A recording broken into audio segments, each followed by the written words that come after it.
سبحان الله والحمد لله ولا إله إلا الله والله أكبر وأشهد أن لا إله إلا الله وحده لا شريك له وأشهد أن سيدنا ومولانا محمدا عبده ورسوله بالهدى ودين الحق أرسله صلى الله تعالى وسلم وبارك عليه وعلى كل من هو محبوب ومرضي لديه صلاة تبقى وتدوم بدوام الملك الحي القيوم. أما بعد فأعوذ بالله من الشيطان الرجيم. بسم الله الرحمن الرحيم. لقد من الله على المؤمنين إذ بعث فيهم رسولا صدق الله العلي العظيم وصدق رسوله النبي الكريم صلى الله تعالى وسلم وبارك عليه وعلى آله وأصحابه أجمعين. رفیقان گرامی، ایک بار محبت و اخلاص کے ساتھ درود شریف ورد کر لیں. اللهم صل على سيدنا صل على سيدنا ومولانا محمد معدن الجود والكرم وعلى آله وأصحابه وبارك وسلم. رفیقان گرامی اور عزیزان ملت اسلامیہ، تقریر اور جلسے کا سارا پروگرام تقریباً پورا ہو چکا. تقریریں میں زوردار اور دل نشین انداز میں آپ حضرات نے سماعت فرمائی، ایمان میں تعظیم پیدا ہوئی.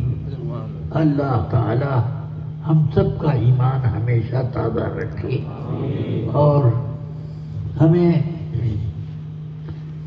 اللہ تعالیٰ دنیا سے اٹھنے کے وقت صحت ایمان اور تازگی ایمان کے ساتھ دنیا سے اٹھائے.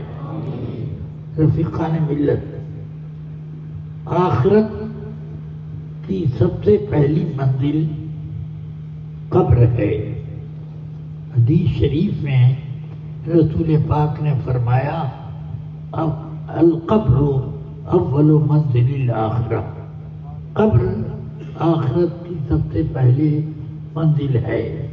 پھر فرمایا کہ جو شخص قبر میں نجات پا جائے وہ آگے اور آسانی سے نجات پاتا جائے گا، اور جو شخص قبر میں پھنس گیا آگے اور زیادہ پھنسے گا. اس لیے اپنی آخرت کی بات تو دور ہے، آخرت کی پہلی منزل جس کا نام قبر ہے اس کی فکر کرنا زیادہ ضروری ہے. روز محشر کے جان گداز بود اولی پرسش نماز بود. یہ ایک حدیث شریف کا ترجمہ ہے. حدیث پاک میں رسول پاک صلی اللہ علیہ وسلم نے فرمایا کہ محشر میں قیامت کے دن سب سے پہلا سوال نمازوں کے بارے میں ہوگا. سمجھ میں آئی بات؟ اس لیے جس کو محشر کی فکر ہے وہ اپنی نمازوں کی پابندی کرے، نمازیں قائم رکھے. اور قبر میں نمازوں کا سوال نہیں ہوگا، ایمان کا سوال ہوگا. یہ آخرت کی پہلی منزل ہے. اس پہلی منزل میں جو آدمی نجات پا جائے آگے نجات پاتا جائے گا. اس لیے ایمان کا یہاں پر سوال ہوگا. ایمان فرشتے ایک بھیانک صورت میں مردہ کے سامنے تشریف لائیں گے اور جھنجھوڑ کر مردے کو بٹھا دیں گے اور اسی بھیانک شکل کو دیکھنے کے بعد آدمی کو کے حواس گم ہو جائیں گے، مگر وہ پہلے ہی پوچھیں گے من ربک ما دینک ما تقول فی ھذا الرجل۔ یہ 3 سوالات تو ابن ماجہ وغیرہ میں موجود ہیں، مگر بخاری شریف میں صرف ایک سوال کا ذکر ہے کہ قبر میں آنے والے آئیں گے، آ کر پوچھیں گے ما تقول فی ھذا الرجل، اس شخصیت کے بارے میں تم کیا کہتے ہو؟ فرمایا اما المومن او الموقن، مومن اور صاحب یقین جو ہوگا وہ فوراً کہے گا دیکھتے ہی ہوا محمد رسول اللہ جاءنا بالبینات والہدی فآمنا به واتبعناہ یقولها ثلاثا۔ سوال ایک مرتبہ پوچھا گیا کہ ان کے بارے میں کیا کہتے ہو؟ تو جواب دے دینا، پہچانتا تھا تو کہہ دیتا کہ یہ تو ہمارے آقا رسول اکرم صلی اللہ علیہ وسلم ہے، بس ہو گیا۔ مگر یہ اتنا ہی نہیں، بلکہ سوال کا جواب دیتے ہوئے اس شخص کے ایمان میں ایسی تازگی اور لہر دوڑ جائے گی کہ وہ سوال کا جواب ایک مرتبہ دینے کے بجائے اسی کو 3 مرتبہ دہرائے گا۔ وہی جواب 3 مرتبہ کہے گا۔ پوچھیں گے فرشتے ما تقول فی ھذا الرجل، اس شخصیت کے بارے میں تم کیا کہتے ہو؟ اما المومن او الموقن، مومن اور صاحب یقین دیکھتے ہی پکار اٹھے گا ہوا محمد رسول اللہ جاءنا بالبینات والہدی فآمنا به واتبعناہ یقولها ثلاثا۔ ایک جواب دے گا اور اسی جواب کو 3 مرتبہ دوہرا کے کہے گا، یعنی اسے یہ جواب میں اتنا مزہ آئے گا کہ مکرر انشاء کہو کہ وہ خود مکرر سے کہے گا یہ تو ہمارے آقا محمد صلی اللہ علیہ وسلم ہیں، یہ تشریف لائے، معجزات کا خزانہ لے کر آئے اور ہدایت کا مجموعہ لے کر کے آئے تو آمنا بھی، ہم ان کے اوپر ایمان لے آئے، واتبعناہ، اور ہم سب نے ان کی غلامی کی۔ اسی کو 3 مرتبہ، وہ 1 مرتبہ پوچھا گیا، 3 مرتبہ وہ جواب دے گا۔ یہ جواب اتنا لطف آئے گا اس جواب میں اس کو کہ 3 مرتبہ خود وہ کہے گا۔ اب فرشتے کہیں گے ہمیں پہلے سے معلوم تھا کہ تم یہی جواب دو گے۔ سبحان اللہ، فرشتوں کو کیسے معلوم تھا؟ معلوم ہوتا ہے کہ سنیوں کا چہرہ نورانی ہوتا ہے،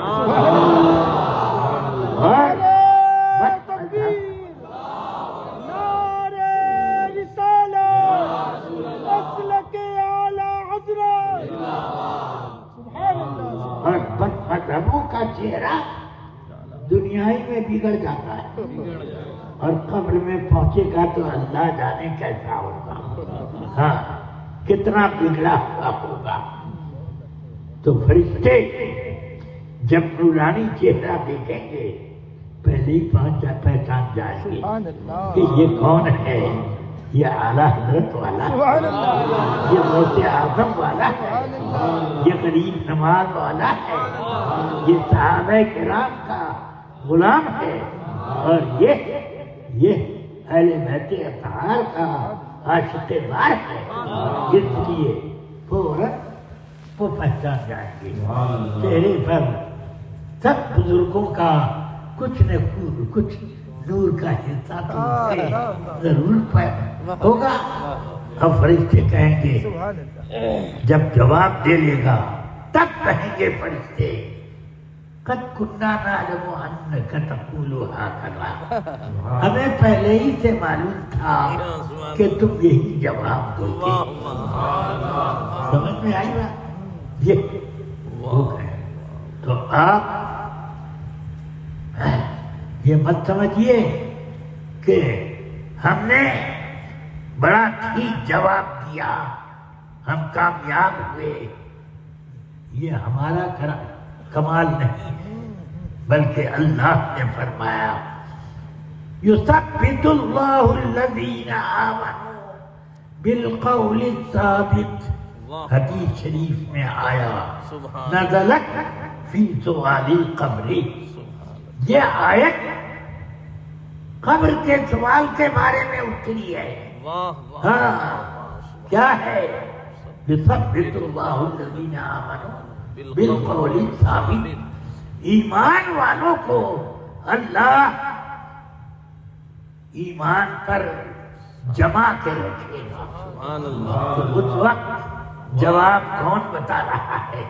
رب قدیم بتا رہا ہے۔ رحمتوں پر رحمتوں کی بارش ہو رہی ہے۔ اللہ تبارک و تعالی ہم سب کو اپنے کرم سے مالا مال نہال فرمائے۔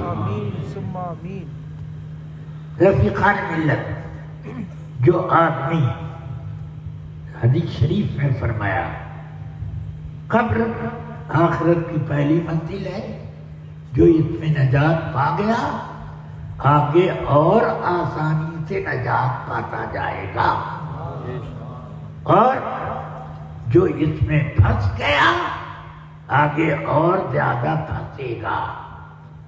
اس لیے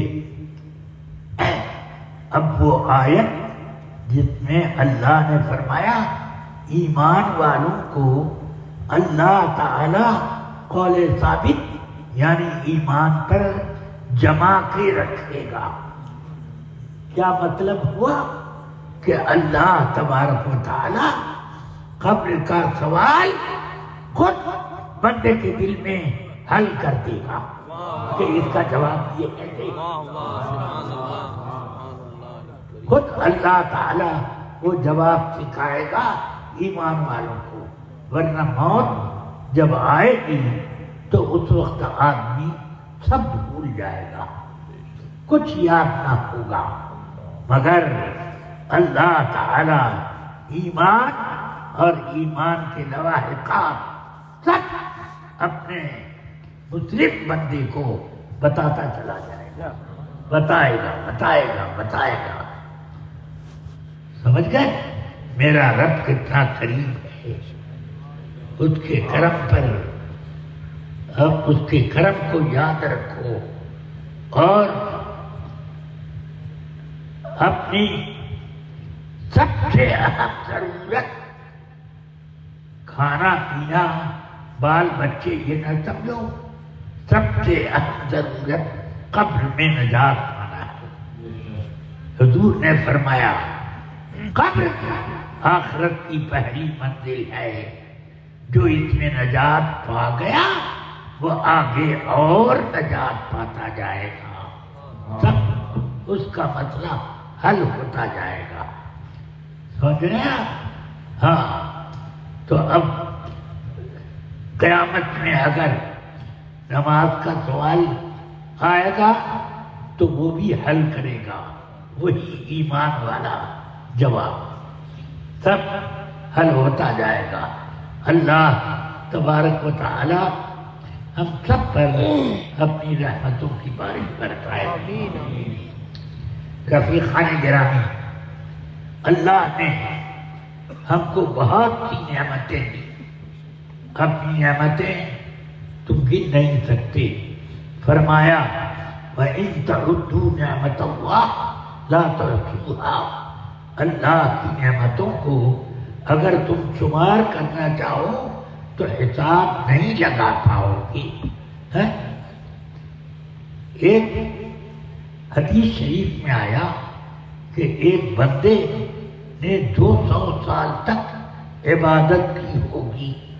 جب قیامت میں آئے گا اللہ کے حضور، اللہ فرمائے گا اس بندے کو فرشتوں سے فرمائے گا میری رحمت کے صدقے میں اس کو جنت میں لے جاؤ. وہ کھڑا ہو جائے گا، اے اللہ 200 سال میں نے تیری بہت جم کر عبادت کی، وہ اس کے بدلے میں کچھ نہیں. 200 سال تک میں نے عبادت کی اور رحمت سے داخل کیا جا رہا ہوں جنت میں.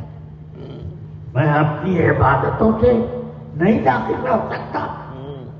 تو اب اللہ فرمائے گا اس کو کھڑا کرو اور اس سے اللہ کی نعمتوں کا سوال کرتے جاؤ، اور ہر سوال میں اس کی عبادت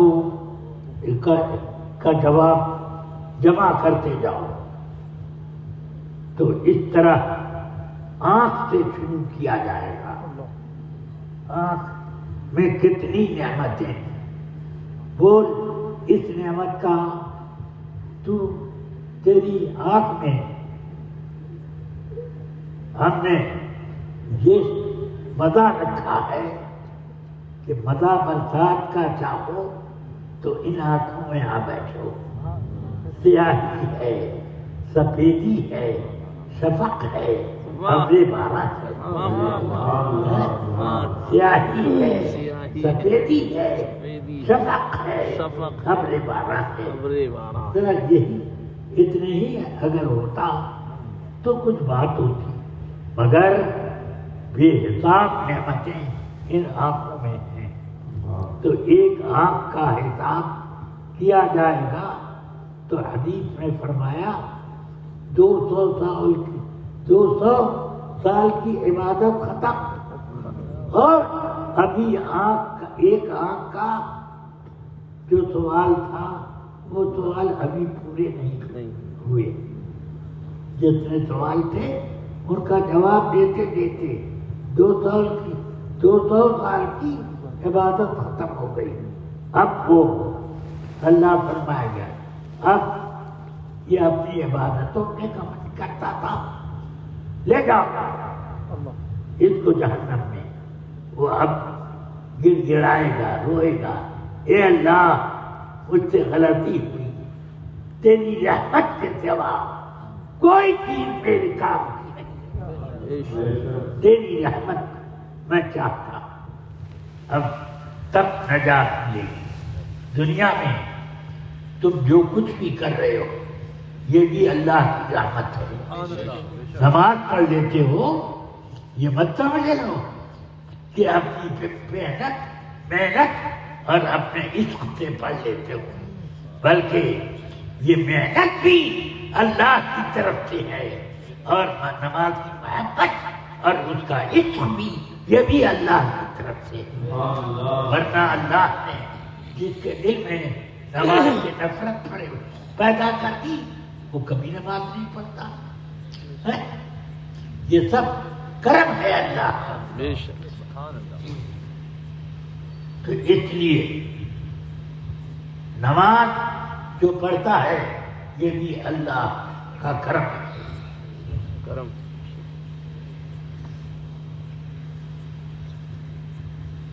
رسول پاک سرور عالم صلی اللہ علیہ وسلم یہ حدیث بخاری شریف میں ہے.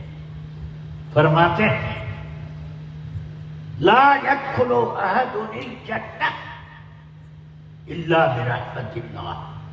کوئی بھی جنت میں